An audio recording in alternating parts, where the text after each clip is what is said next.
Hey, handstand, another complicated arm balance, and I think you all know how I feel about complicated arm balances. However, they are important for building upper body strength. So in today's class, we are going to work at maintaining strength to maintain your handstand practice or to maybe build up to getting a handstand practice. So the importance of upper body strength, especially as we get older, is it allows us to live our lives more successfully for longer. So what do we need upper body strength for? Pushing really heavy doors to get into businesses, carrying our groceries from the car. If we have children, picking our children up. So it's important to maintain a strength practice, and I like to do that through handstand because as much as I complain about complicated arm balances, I maybe kind of like them. Okay, so we're gonna start in a cat-cow position or a tabletop position facing away from the wall. So let's just get our body warmed up. And what I like about doing this particular practice is it helps us just kind of get into our upper body because we need to know how to engage our shoulder blades. We need to know how to push away from the floor. We need to know how to hug our arms together. And I find that's really helpful in a tabletop position to do this. So we'll start by taking our hands out a little bit wider. So I'm a big fan of taking up space on the mat, which is a metaphor for me in taking up space in the world. So take your pinky fingers right to the edge of the mat, and then I'm gonna invite you to walk your knees behind your hips a little bit so that we create some length in the sides of our waist, which is what we're gonna need when we're pushing up through our feet. And so now let's just do a really basic cat-cow pose. So as you inhale, you can soften your belly down, lift your sitting bone, lift your chest forward, and as you exhale, round. But what I want you to think about, keep going with this, is the engagement through the upper back when you soften. So really work at squeezing your shoulder blades together, and then round. And then I like to add a little bit of movement to this. So next time you soften, bring your chest forward a little bit and pick a little bit of weight into your hands. So shift your chin forward toward the top of the mat. And next time you round, bring your bottom back towards your heels and sit back. So I want to get this idea that we connect with all this energy in the upper body because that's what you're going to need when you kick up to the wall and round. Good. Keep going. And now I don't want to do too much upper body strength work because you don't want to be tired for when you get up to the wall, but I do want us to learn to engage those muscles. So next time you come back through tabletop, I ask you to walk your hands one handprint forward and shift your shoulders toward the top of your mat. Squeeze your elbows towards your rib cage and come down halfway. So squeezing the elbows into the rib cage, really pulling between the shoulder blades. Now push back up and push back your bottom back towards your heel into a puppy pose variation or a child's pose variation, whatever works for you. Either or, always pick what works best for you. Let's do it again. Come forward, shift forward. Good. Press down, beautiful. And now press back up, and now press back. Let's do two more. So you just want to start to feel and warm up the muscles in the upper body so that we feel like we're ready. We feel like we're strong enough. So whenever I measure what I need to maintain or to build on a handstand practice, I always check to see how long I can hold plank and how long I can hold down dog, because these are also arm balances in some situations. Inhale, come forward. Good.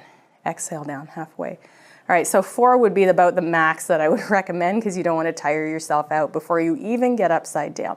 So come back to tabletop and let's come to a downward facing dog. Good. Now, when you're in your downward facing dog, you really want to make sure that you're engaging the upper body, that we're hugging the arms together, and we're pushing the floor away from us, because those are all the actions we're going to need for handstand. You also want to make sure that you don't get a banana back. So we want to think about knitting the low ribs together and creating more of a flat back when we come up. So if you're ever looking at a handstand, wrists are stacked over shoulders, shoulders, hips, hips, knees, knees, feet. So we want to kind of recreate that when we go upside down. Perfect. Go ahead and lower down onto your knees. So let's build some strength for this. Let's walk our feet right back to the baseboard. So you're going to walk your hands back, walk your feet back. And we're going to play a little bit as we start to feel what it's like for how much strength we're going to need to get up, how to continue to build strength if we can already get up and maybe we don't have the opportunity to do a handstand, or maybe we just don't want to someday and we want to maintain our strength. So let's go ahead and come into a short down dog at the wall. Good. And yeah, you can look back towards your feet. Now I'm going to ask you to bring your right leg as high up the wall as you can and stay on the mound of your toe. Now hug the forearms together, knit the low ribs together. Yeah, push the floor away from you and see if you can just lift your left heel or left toes off the floor. All the way up. Push into the wall and see if you can lift up. Yeah, and lower down. Good. Let's do 2 more. Lift up and lower down. 1 more, I'm going to ask you to hold it. Lift up, and I want you to see what happens. When she lifts up, the hips shift back. She's not quite ready because we're a little far from the wall, but you can see the setup for that strength.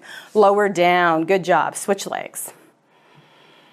So walk your hands back slightly and see what happens. So walk your hands slightly back towards you. Really make sure that you're pressing down through that first index knuckle. Okay. So second side, let's go ahead and take the left leg up the wall, press into the mount of the toes, and watch what happens when she pushes down, hugs the arms together, low ribs back, and now just try lifting. So do you see that the hips want to come forward? So lower, that's what we want. And this is a great little drill you can do. Keep going. Hips back and lower down. Good, 1 more time. We'll do 2 more times to make it even. Last time. Good, come up and lower down. So this is prep work. So come all the way down and rest in tabletop or child's.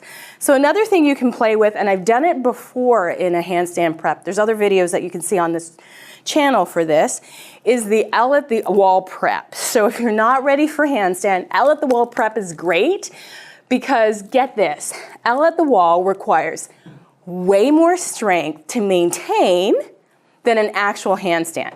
So you're actually working above your goal. So if your goal is just to be stronger and get stronger, this will make your chaturanga beautifully strong and it'll engage all those muscles and it'll actually help you be able to get into a free standing handstand because you're working less in the pose. So we're gonna come back into tabletop position. We're gonna bring our feet right to the baseboard. You're gonna walk your hands back. So it's gonna be like a short down dog and come into a short down dog for me. Good. Beautiful. Now step your right foot up the wall about hip height or your left, whichever you like, and then the second foot as well. So step both feet up the wall. Yes. All right, great. Pushing the floor away. This is way harder than doing a handstand pose. So pushing into the wall, lifting from the hamstrings, inner thighs spiral up. So you notice what happened when our inner thigh spiraled up? This started to engage. So now take 1 leg off the wall, heel reaches to the sky, all the way up. Yes. So now do you see how everything leans up? So it always happens that everybody wants to go further back than their hips because you can't really tell when you're upside down. So this is the alignment we want to work on. So this gives our body the idea on how we're going to come into this. Do the second leg. You can release it and do the second leg. Woo. Pushing out through the heel, a little inner spiral of the thigh. Good.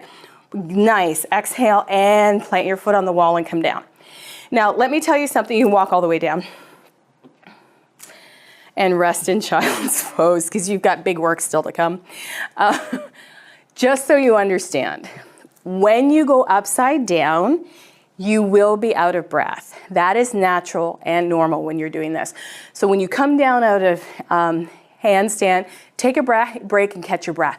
Another thing, if you're working on handstand without balancing at the wall, the breath you're gonna take while you're in handstand cannot be your deep ujjayi breath because that will knock you out of balance.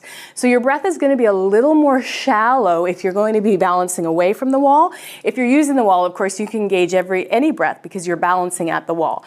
So this is this idea around maintaining. How do I play with this practice in my body so I can figure out how it's going to work in my body? So you saw the L and you saw what happened when she lifted the legs, how the shoulders lined up over the hips and how she was pushing the floor away from her and lifting the legs to the sky. So now I know that Michelle has a handstand practice at the wall and I guess at some point maybe she wants to come away from the wall. What can she do to start moving away from the wall?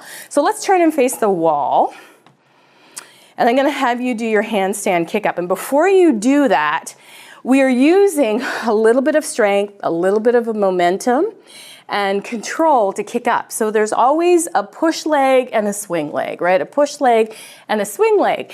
And we want to have control. So if we can play a little bit with not using momentum, but catching ourselves halfway up and hovering and then coming down, which is kind of fun. So we haven't done this ahead of time. So let's play a little bit. Take your hands out a little bit wider for me. We're just going to play. And then come into your down dog.